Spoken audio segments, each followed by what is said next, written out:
Good morning friends. இது உங்கள் friends புதுசு அகாடமி. டெய்லி கண்ட பஸ்ஸில் இன்றைக்கி தான் பார்க்க போகிறோம்னு பார்த்தீங்கன்னா பிப்ரவரி 28, 2025 வெள்ளிக்கிழமை என்ன கண்ட பஸ் தான் பார்க்க போகிறோம். இதுக்கு முன்னாடி பார்த்தீங்கன்னா நம்ம டெய்லி கண்ட பஸ் வீடியோ அப்லோட் பண்ணியிருக்கோம். பார்க்காதவங்க பார்த்து நோட்ஸ் எடுத்து வச்சுக்கோங்க. அது மட்டும் இல்லாமல் நம்ம சேனல் சப்ஸ்கிரைப் பண்ணுங்கள், சப்போர்ட் பண்ணுங்கள். முடிஞ்சளவு உங்கள் ஃப்ரெண்ட்ஸாக ஷேர் பண்ணுங்கள். நம்மளோட ஃப்ரெண்ட்ஸ் போலீஸ் அகாடமி அப்படின்ற டெலிகிராம் சேனல் வந்து ஜாயின் பண்ணிக்கோங்க. இம்பார்ட்டன்ட் அப்டேட்ஸ் உங்களுக்கு ஒன்று கிடைக்கும். நம்ம கரண்ட் பஸ் பார்த்து முடியும் பார்த்தீங்கன்னா இரண்டாம் நிலை காவல் தேர்வுக்காக வந்து நம்ம பயிற்சி மையம் சார்பில் வந்து பார்த்தீங்கன்னா டெஸ்ட் பேட்ச் வந்து பார்த்தீங்கன்னா தொடங்கியிருக்கோம். டெஸ்ட் பேட்ச் வந்து பார்த்தீங்கன்னா தொடர்ந்து நடந்துட்டு இருக்கு. இதில் வந்து பார்த்தீங்கன்னா இந்தியன் டெஸ்ட் பேஜில் வந்து பார்த்தீங்கன்னா மொத்தம் உங்களுக்கு 60க்கும் மேற்பட்ட தேர்வுகளும் 6000க்கும் மேற்பட்ட வினாக்களும் கிடைக்கும். இதற்கான அட்மிஷன் வந்து பார்த்தீங்கன்னா நடந்துட்டுருக்கு. விருப்பமுள்ள மாணவர்கள் இணைஞ்சிக்கலாம். இதுக்கான முதல் தேர்வு வந்துன்னா இப்போ கடந்த பிப்ரவரி 25 வந்து ஸ்டார்ட் ஆச்சு. இன்றைக்கி வந்து பார்த்தீங்கன்னா இந்த டெஸ்ட்டோட இரண்டாவது தேர்வு வந்து நடைபெற இருக்குது. அதனால் வந்து பார்த்தீங்கன்னா கூடிய விரைவில் வந்து பார்த்தீங்கன்னா ஜாயின் பண்ணிக்கோங்க. இதற்கான ஷெட்யூல் வந்து பார்த்தீங்கன்னா டிஸ்கிரிப்ஷனில் கொடுக்குறேன், வியூ பண்ணி பாருங்கள். உங்களுக்கு ஏதாவது டவுட் இருந்துச்சு அப்படின்னா ஸ்க்ரீனில் இருக்கிற நம்பருக்கு நீங்கள் கால் பண்ணி உங்களோட டவுட் நீங்கள் கிளாரிஃபை பண்ணிக்க முடியும். அடுத்து வந்து பார்த்தீங்கன்னா லத்தி டெஸ்ட் பேஜ். இந்த லத்தி டெஸ்ட் பேஜில் மொத்தம் உங்களுக்கு 45க்கும் மேற்பட்ட தேர்வுகளும் 4500க்கும் மேற்பட்ட வினாக்களும் கிடைக்கும். இதற்கான தேர்வு வந்து பார்த்தீங்கன்னா மார்ச் 1ஆம் தேதியிலேருந்து தான் ஸ்டார்ட் ஆகுது. விருப்பமுள்ள மாணவர்கள் இணைஞ்சிக்கலாம். இதற்கான ஷெட்யூல் டிஸ்கிரிப்ஷனில் கொடுக்குறேன், வியூ பண்ணி பாருங்கள். உங்களுக்கு ஏதாவது டவுட் இருந்துச்சு அப்படின்னா ஸ்க்ரீனில் இருக்கிற நம்பருக்கு கால் பண்ணி உங்கள் டவுட் நீங்கள் கிளாரிஃபை பண்ணிக்கலாம். சரிங்களா? வாங்க ஃப்ரெண்ட்ஸ், கரண்ட் அஃபேர்ஸ் பார்த்துடலாம். உள்ளாட்சி அமைப்புகள் வந்து பார்த்தீங்கன்னா மாற்றுத்திறனாளிகளுக்கு நியமன அடிப்படையில் வந்து பார்த்தீங்கன்னா பிரதிநிதித்துவம் வழங்கப்படும் அப்படின்னு சொல்லிட்டு வந்து பார்த்தீங்கன்னா முதல்வர் வந்து பார்த்தீங்கன்னா அறிவிச்சிருக்காரு. அது மட்டும் இல்லாமல் இதில் வந்து பார்த்தீங்கன்னா கடல் நீரை குடிநீராக்கும் திட்டம் எங்கே இருக்குது அப்படின்னா நெம்மேலியில் இருக்குது. இது முக்கியமானது, சென்னை ஈசிஆரில் இருக்குது. இது ஒரே ஒரு கொஸ்டின், இது இம்பார்ட்டன்ட் நோட் பண்ணி வச்சுக்கோங்க. கடல் நீரை குடிநீராக்கும் திட்டம் தமிழகத்தில் வந்து சென்னையில் நெம்மேலி அப்படின்ற இடத்துல இருக்குது. ஓகேங்களா? அதுக்கடுத்து வந்து பார்த்திங்கன்னா மாற்றுத்திறனாளிகளுக்காக வந்து பார்த்திங்கன்னா 8 மையங்கள், வட்ட அளவில் 38 மையங்கள், என்ன மாற்றுத்திறனாளிகளுக்கு நலனுக்காக வந்து பார்த்திங்கன்னா ஒருங்கிணைந்த விடுதிகள் சேவை மையங்கள் வந்து தொடங்கப்பட்டிருக்கு. இது வந்து பார்த்திங்கன்னா இதுக்கு முன்னாடி நம்ம கரண்ட் அஃபேர்ஸில் பார்த்துருக்கோம். அதாவது வந்து பார்த்திங்கன்னா ஒருங்கிணைந்த விடுதிகள் சேவை மையங்கள் எதனோட தொடர்புடையதுன்னு கேட்டாங்கன்னா இது மாற்றுத்திறனாளிகள் நலனுக்காக தொடர்புடையது. ஓகேங்களா? அதுக்கப்புறம் வந்து பார்த்திங்கன்னா மாற்றுத்திறனாளிகளுக்கு அனைத்து உள்ளாட்சி அமைப்புகளும் நியமன அடிப்படையில் உரிய பிரதிநிதித்துவம் வந்து பார்த்திங்கன்னா அளிக்கப்படும். அதற்காக தமிழ்நாடு நகரப்புற உள்ளாட்சி அமைப்புகள் 1998 மற்றும் தமிழக ஊராட்சி சட்டம் 1934 ஆகியவற்றில் வந்து பார்த்தீங்கன்னா உரிய சட்ட திருத்தம் வந்து பார்த்தீங்கன்னா விரைவில் மேற்கொள்ளப்படும் அப்படின்னு தெரிவிச்சிருக்கிறாரு. ஓகேங்களா?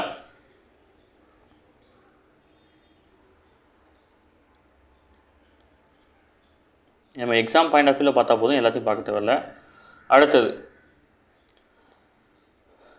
இந்தியா முழுவதும் தேசிய அறிவியல் தினம் வந்து பார்த்தீங்கன்னா வருகிற பிப்ரவரி 28ஆம் தேதி, அதாவது வந்து பார்த்தீங்கன்னா இன்றைக்கி தான் வந்து பார்த்தீங்கன்னா கொண்டாடப்பட்டு வருது. இது வந்து பார்த்தீங்கன்னா 1928ஆம் ஆண்டு பிப்ரவரி 28ஆம் தேதி சர் சி வி ராமன் ஒளிச்சிதறல் விளைவை வந்து கண்டுபிடிச்சதன் விளைவாக வந்து பார்த்தீங்கன்னா இந்த தினம் கொண்டாடப்படுது. அதற்காக அவருக்கு வந்து பார்த்தீங்கன்னா 1930ஆம் ஆண்டில் இயற்பியலுக்கான நோபல் பரிசும் வழங்கப்பட்டிருக்கு. ஓகேங்களா? இத்தகைய சிறப்பு மிக்க இந்த ராமன் விளைவை வந்து கண்டுபிடித்த நாள் தான் வந்து பார்த்தீங்கன்னா தேசிய அறிவியல் தினமாக வந்து பார்த்தீங்கன்னா 1987 வந்து பார்த்தீங்கன்னா நாங்கள் கொண்டாடிட்டு வரோம். ஒவ்வொரு ஆண்டும் ஒவ்வொரு தலைப்போடு கொண்டாடப்படுது. இந்த ஆண்டு வந்து நிலையான வளர்ச்சிக்கான அறிவியல், பசுமை தொழில்நுட்பம் மேம்படுத்துதல் அப்படின்ற தலைப்பில் வந்து பார்த்தீங்கன்னா இந்த ஆண்டுக்கான தேசிய அறிவியல் தினம் வந்து பார்த்தீங்கன்னா கடைபிடிக்கப்படுது. ஓகேங்களா?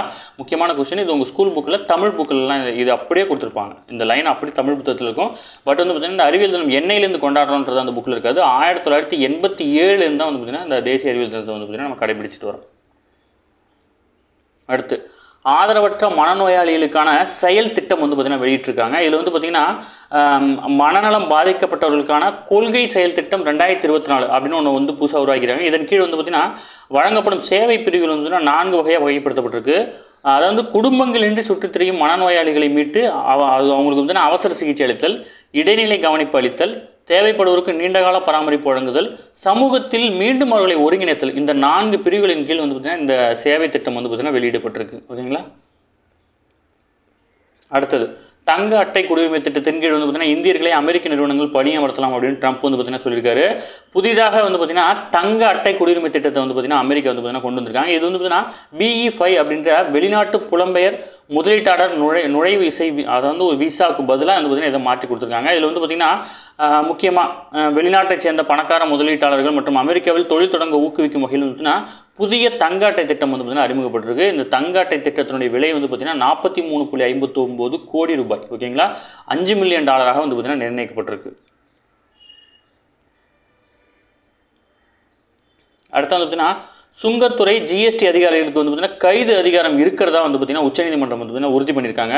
சுங்கத்துறை மற்றும் சரக்கு சேவை வரி, அதாவது GST அதிகாரிகளுக்கு கைது அதிகாரம் அளிக்கும் வகையில் வந்து பார்த்திங்கன்னா மேற்கொள்ளப்பட்ட சட்ட திருத்தம் வந்து பார்த்திங்கன்னா அரசியலமைப்பு சட்டப்படி செல்லுபடியாகும் அப்படின்னு உச்சநீதிமன்றம் தெரிவிச்சிருக்காங்க.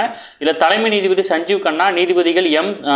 சுந்தரேஷ், அப்புறம் வந்து பார்த்தீங்கன்னா பெலா எம் திரிவேதி ஆகியோர் அடங்கிய அமர்வில் வந்து பார்த்தீங்கன்னா தீர்ப்பு வழங்கியிருக்காங்க.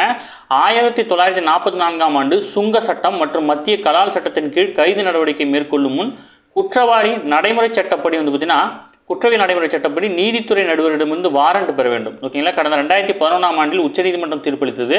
இந்த தீர்ப்பை தொடர்ந்து வந்து பார்த்தீங்கன்னா சுங்க சட்டப்பிரிவு 104 கீழ் குறிப்பிட்ட சில வழக்குகளே அதிகாரிகளுக்கு கைது அதிகாரம் வழங்கும் வகையில் வந்து மத்திய அரசு வந்து பார்த்தீங்கன்னா சில திருத்தங்கள் மேற்கொண்டாங்க. அதன் அடிப்படையில் வந்து பார்த்தீங்கன்னா கடந்த 2017ஆம் ஆண்டு வந்து பார்த்தீங்கன்னா ஜிஎஸ்டி சட்டத்தின் கீழ் குறிப்பிட்ட வழக்குகளில் அதிகாரிகளுக்கு கைது அதிகாரமும் வந்து பார்த்தீங்கன்னா வழங்கப்பட்டிருக்கு. ஓகேங்களா. இது ஜஸ்ட் வந்து என்ன அதிகாரம் மட்டும் தெரிஞ்சு வச்சுக்கோங்க. இதெல்லாம் குரூப் 2 குரூப் 1 லெவல் கொஸ்டின்ஸ். அடுத்து மகா கும்பமேளா பணியாளர்களுக்கு வந்து பார்த்தீங்கன்னா முதல்வர் யோகி வந்து பார்த்தீங்கன்னா கௌரவம் கொடுத்துருக்காரு. இதில் வந்து பார்த்தீங்கன்னா மகா கும்பமேளாவில் வெற்றிகரமாக நிறைவடைந்ததையொட்டி பிரயாக்ராஜில் வியாழக்கிழமை நடைபெற்ற நிகழ்வு வந்து பார்த்தீங்கன்னா தூய்மை மற்றும் சுகாதார பணியாளர்களுக்கு சான்றிதழை வழங்கி முதல்வர் யோகி ஆதித்யநாத் வந்து பார்த்தீங்கன்னா கௌரவிச்சிருக்காரு. ஓகேங்களா. உத்தரப்பிரதேச மாநிலம் பிரயாக்ராஜில் உள்ள திரிவேணி சங்கமத்தில் வந்து பார்த்தீங்கன்னா மகா கும்பமேளா கடந்த ஜனவரி 13லேருந்து 45 நாளுக்கு தொடர்ந்து நடைபெற்றது. ஓகேங்களா. கிட்டத்தட்ட 66 கோடிக்கும் மேற்பட்டவர் வந்து பார்த்தீங்கன்னா புனித நீராடி இருக்காங்க. இதில் பணியாற்றியவங்களுக்கு வந்து பார்த்தீங்கன்னா அதை வந்து சான்றிதழ் கொடுத்து கௌரவம் பண்ணியிருக்கு அந்த மாநில அரசு. இதில் வந்து பார்த்தீங்கன்னா மகா கும்பமேளாவில் பாதுகாப்பு பணியில் ஈடுபட்ட 75,000 காவல்துறையினருக்கு வந்து பார்த்தீங்கன்னா ரூபாய் 10,000 சிறப்பு ஊக்கத்தொகையுடன் ஒரு வார கால விடுப்பும் வந்து பார்த்தீங்கன்னா வழங்கப்பட்டிருக்கு. ஓகேங்களா. அடுத்தது ஐரோப்பிய யூனியனுடைய நம்பிக்கைக்குரிய நண்பன் இந்தியா அப்படின்னு சொல்லிட்டு வந்து பார்த்தீங்கன்னா அந்த ஆணையத்தினுடைய தலைவரான உர்காலா வான் டெர்லியன் வந்து பார்த்தீங்கன்னா தெரிவிச்சிருக்காரு. ஓகேங்களா. இந்த ஐரோப்பிய யூனியன் வந்து பார்த்தீங்கன்னா 27 நாடுகளுடைய கூட்டமைப்பு தான் வந்து பார்த்தீங்கன்னா இந்த ஐரோப்பிய யூனியன். ஓகேங்களா. இது உங்கள் ஸ்கூல் புக்லேயும் இருக்குது, நோட் பண்ணி வச்சுக்கோங்க. அடுத்து செபியினுடைய புதிய தலைவர் வந்து பார்த்தீங்கன்னா துஹின் காந்த பாண்டே. இந்திய பங்குச்சந்தை பரிவர்த்தனை வாரியம், அதாவது செபின்னு சொல்லுவாங்க. இதனுடைய புதிய தலைவராக மத்திய நிதி மற்றும் வருவாய்த்துறை செயலரான துஹின் காந்த பாண்டே வந்து பார்த்தீங்கன்னா வியாழக்கிழமை நியமிக்கப்பட்டிருக்கார். தற்போது செபி தலைவரான மாதவி புரிப்புச்சினுடைய 3 ஆண்டு பதவிக்காலம் வந்து பார்த்தீங்கன்னா நிறைவடைய இருக்குது. ஓகேங்களா. ஐநாவில் ஹிந்தி திட்டம் வந்து பார்த்தீங்கன்னா ஒப்பந்தம் மறுபடியும் புதுப்பிச்சிருக்கு மத்திய அரசு. அதாவது வந்து பார்த்தீங்கன்னா ஐநா சபையிலிருந்து செய்திகள் மற்றும் பிற பொது நிகழ்வுகள் வந்து ஹிந்தி மொழியில் ஒளிபரப்பு செய்யும் திட்டத்தை வந்து பார்த்தீங்கன்னா மறுபடியும் வந்து பார்த்தீங்கன்னா புதுப்பிச்சிருக்காங்க. ஐநாவில் ஹிந்தி என்ற ஏப்ரல் 1ஆம் தேதி முதல் 2030 மார்ச் 31ஆம் தேதி வரைனா 5 ஆண்டு கால திட்டத்துக்கு வந்து பார்த்தீங்கன்னா புதுப்பிச்சு வந்து பார்த்தீங்கன்னா இந்தியா வந்து பார்த்தீங்கன்னா ஒப்புதல் வழங்கியிருக்கு. ஐநாவும் இந்தியாவும் வந்து பார்த்தீங்கன்னா ஒப்பந்தம் கையெழுத்து போட்டிருக்காங்க. இதற்கான இந்திய தூதர் பி ஹரீஷ் வந்து பார்த்தீங்கன்னா மற்றும் ஐநா சர்வதேச தகவல் தொடர்பு செயலாளர் மெசிகா ஃப்ளெமிங் இவங்க 2 பேரும் தான் கையெழுத்து போட்டிருக்காங்க. இந்த திட்டத்துக்காக இதுவரை இந்தியா வந்து பார்த்தீங்கன்னா 60 கோடி ரூபாய் செலவு பண்ணியிருக்காங்க. அது மட்டும் இல்லாமல் தற்போது வந்து பார்த்தீங்கன்னா ஆண்டுக்கு 13.10 கோடி, அதாவது $1.3 பில்லியன் வீதம் அடுத்த 5 ஆண்டுகளுக்கும் வழங்கவும் உறுதி செஞ்சுருக்காங்க. ஓகேங்களா. அதாவது 2018 தான் வந்து பார்த்தீங்கன்னா இந்த புரிந்துணர்வு ஒப்பந்தம் கையெழுத்தானுச்சு. இப்போ மீண்டும் வந்து பார்த்தீங்கன்னா அதை ரெனியூவல் பண்ணியிருக்காங்க. ஓகேங்களா. அடுத்து இது நம்ம டெய்லியாக பார்க்குறது தான் போபால் நச்சு கழிவு அகற்றம். ஓகேங்களா. அது வந்து மத்திய பிரதேச மாநிலம் போபாலில் இயங்கி வந்த யூனியன் கார்பைடு பூச்சிக்கொல்லி உற்பத்தி ஆலையில் வந்து பார்த்தீங்கன்னா கடந்த 1984ஆம் ஆண்டு டிசம்பர் 2-3ஆம் தேதியில் வந்து பார்த்தீங்கன்னா இடைப்பட்ட இரவில் வந்து பார்த்தீங்கன்னா மெத்தில் ஐசோசைனேட் அப்படின்ற விஷவாயு கசிந்தது. இந்த விஷவாயில் வந்து பார்த்தீங்கன்னா 5000க்கும் மேற்பட்டவர்கள் வந்து பார்த்தீங்கன்னா இறந்துட்டாங்க. அதில் இருந்த நச்சு கழிவுகள்லாம் வந்து பார்த்தீங்கன்னா பாதுகாப்பாக வெளியேற்றி அதை வந்து பார்த்தீங்கன்னா எரிக்கிறது வந்து பார்த்தீங்கன்னா சோதனை முயற்சியில் வந்து பார்த்தீங்கன்னா மேற்கொண்டிருக்காங்க. ஓகேங்களா. அதை வந்து போபால் விஷவாயு கழிவு எந்த மாநிலம் ப்ளஸ் வந்து பார்த்தீங்கன்னா எந்த இயர் அப்படின்றது ரொம்ப முக்கியம். அதை பார்த்துக்கோங்க. என்ன வாயு லீக் ஆச்சு. ஓகேங்களா. Methyl isocyanate. ஓகேங்களா. சாவா திரைப்படத்துக்கு வந்து பார்த்தீங்கன்னா சத்தீஸ்கர் மாநிலத்தில் வந்து பார்த்தீங்கன்னா வரி விலக்கு அளிக்கப்பட்டிருக்கு. இந்த சாவா திரைப்படம் வந்து பார்த்தீங்கன்னா மராத்திய மன்னர் சத்ரபதி சாம்பாஜியினுடைய வாழ்க்கை வரலாற்று படம். இந்த படம் வந்து பார்த்தீங்கன்னா சத்தீஸ்கர் மாநிலத்தில் வந்து பார்த்தீங்கன்னா வரி விலக்கு அளிக்கப்பட்டிருக்கு இந்த படத்துக்கு. ஓகேங்களா.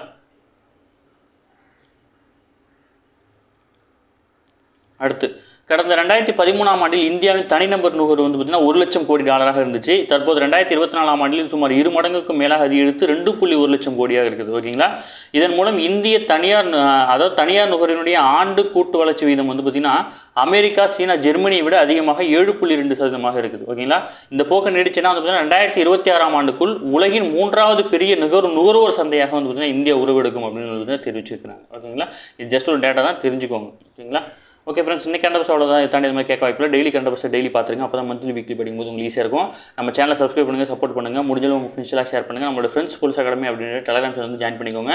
இம்பார்ட்டன்ட் அப்டேட்ஸ் உங்களுக்கு ஒன்று கிடைக்கும். நம்மளோட டெஸ்ட் பேஜில் இணையணும் அப்படின்னு விருப்பப்பட்டுனா டிஸ்கிரிப்ஷனில் வந்து பார்த்தீங்கன்னா ஷெட்யூல் கொடுத்துங்க, வியூ பண்ணி பாருங்கள். உங்களுக்கு ஏதாவது சந்தேகம் இருந்துச்சுன்னா ஸ்க்ரீனில் தெரிஞ்ச நம்பருக்கு கால் பண்ணி உங்கள் டவுட் நீங்கள் கிளாரிஃபை பண்ணிக்கலாம். சரிங்களா. Thank you friends.